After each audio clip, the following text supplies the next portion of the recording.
અમદાવાદના દરિયાપુરમાં મનપસંદ જીમખાનામાં state monitoring સેલના દરોડા બાદ મોટી કાર્યવાહી કરાઈ। રાજ્ય પોલીસ વડાએ દરિયાપુર પોલીસ સ્ટેશનના પીઆઈ જીવી ગોહિલ, સર્વેલન્સ સ્ક્વોડના પીએસઆઈને સસ્પેન્ડ કર્યા છે, જ્યારે દરિયાપુર પોલીસ સ્ટેશનનો ચાર્જ શાહીબાગ પોલીસ સ્ટેશનના પીઆઈને સોંપાયો છે।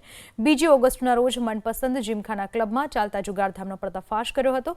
સ્થાનિક પોલીસને અંધારામાં રાખી સ્ટેટ મોનિટરિંગ સેલે પાડેલા દરોડામાં 187 જુગારીઓનો સાથે મોટા મુદ્દામાલ સાથે ઝડપી પાડવામાં આવ્યા હતા।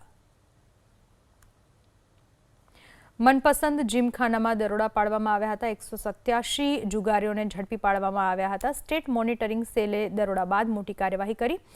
પોલીસ સ્ટેશનના દરિયાપુર પોલીસ સ્ટેશનના PI G V Gohil, surveillance સ્ક્વોડના PSI જેમને સસ્પેન્ડ કરવામાં આવ્યા છે, આ મોટી કાર્યવાહી કરવામાં આવી છે। દરિયાપુર પોલીસ સ્ટેશનનો ચાર્જ હવે શાહીબાગ પોલીસ સ્ટેશનના પીઆઈને સોંપી દેવામાં આવ્યો છે। 2 ઓગસ્ટે આ જુગારધામનો પર્દાફાશ થયો હતો। જીમખાનામાં રમાતા જુગારધામનો પર્દાફાશ થયો હતો। સ્થાનિક પોલીસને ખબર ન હતી અને સ્ટેટ મોનિટરિંગ સેલે ડાયરેક્ટ દરોડા પાડીને 187 જુગારીઓને પકડી લીધા।